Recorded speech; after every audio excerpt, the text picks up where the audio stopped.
Assalamualaikum warahmatullahi wabarakatuh. Perkenalkan, nama saya Ahmad Fajri, NPM 01211026, kelas Ilmu Komunikasi Rek Pagi. Sejarah perkembangan jurnalistik di Indonesia. 1. Masa pendudukan Belanda. Sejarah jurnalistik di Indonesia dimulai saat Belanda menjajah Indonesia. Jurnalistik pada masa pendudukan Belanda ditandai dengan terbitkannya surat kabar Memories dan Vlies pada tahun 1615 oleh Gubernur Jenderal Faucet Jan Pieterszoon Coen. Surat kabar ini awalnya masih ditulis tangan sampai pada tahun 1688.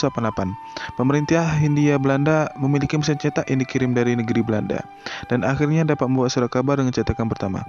Isi surat kabar cetakan pertama ini antara lain ketentuan dan perjanjian yang dibuat antara Belanda dengan Sultan Makassar pada saat itu. Setelah muncul surat kabar pertama tersebut, perlahan-lahan bermunculan pula surat kabar lain yang diterbitkan oleh masyarakat pribumi dan turunan etnik Tionghoa. Surat kabar baru tersebut diterbitkan oleh berbagai kalangan masyarakat saat itu dalam berbagai bahasa, seperti bahasa Belanda, bahasa Cina, bahasa Jawa, dan bahasa daerah lainnya. 2. Masa pendudukan Jepang. Setelah masa pendudukan di Indonesia berganti oleh pendudukan Jepang, dunia jurnalistik Indonesia mengalami perubahan besar-besaran, di mana semua surat kabar dipaksa bergabung menjadi satu dan isinya disesuaikan dengan rencana serta tujuan Jepang dalam Dai Toa Tenso atau Perang Asia Timur Raya. Dikutip dari berbagai data peninggalan sejarah di Indonesia, perkembangan jurnalistik di masa pendudukan mengalami kesulitan, di mana kebebasan pers sangat dibatasi dan tentunya ditekan untuk mengikuti kepentingan pemerintah Jepang pada saat itu. 3. Masa pasca kemerdekaan atau pemerintahan Presiden Soekarno.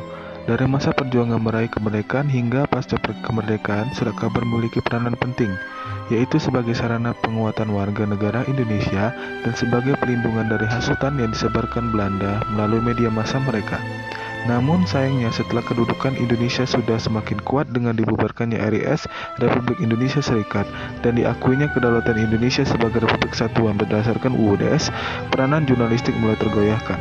Surat kabar justru mulai digunakan sebagai alat manuver politik yang bertujuan mengguncang, bahkan menyerang lawan politik supaya mendapatkan kekuasaan di pemerintahan di Indonesia yang baru.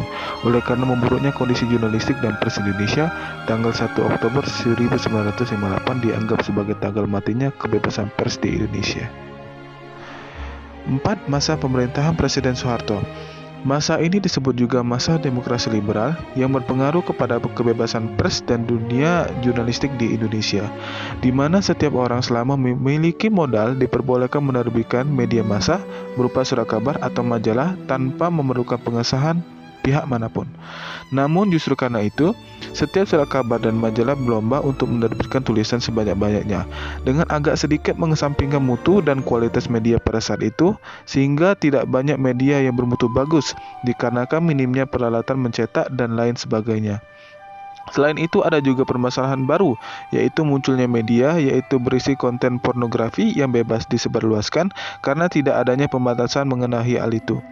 Pemerintah pun membuat peraturan yang berkaitan dengan dunia jurnalistik supaya dapat sesuai dengan dasar negara yaitu Pancasila dan Undang-Undang Dasar 1945. Kemudian pemerintah mengeluarkan ketetapan MPRS nomor 32 /MPRS /1966 pada tanggal 6 Juli 1966 yang disambut oleh kalangan wartawan dengan deklarasi Wartawan Indonesia hasil dari konferensi kerja PWI di Jawa Timur.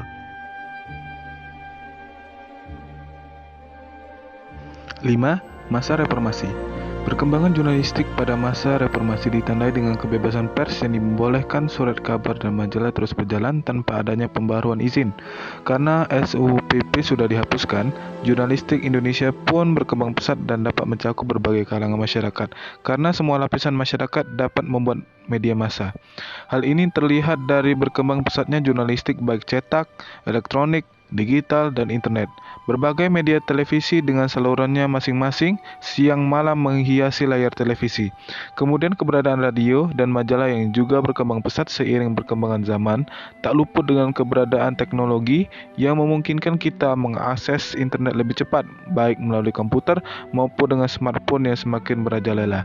Oleh karena itu, pemberitaan semakin cepat tersebar dan meluas, sehingga masyarakat di daerah pedesaan pun mengetahui berbagai peristiwa yang terjadi di perkotaan. Pun sebaliknya, di sisi lain dalam praktiknya memang ada media yang tidak melakukan tanggung jawabnya dengan benar, namun sebagian besar tetap berpedoman pada undang-undang pers yang diakui bersama dalam dunia jurnalistik.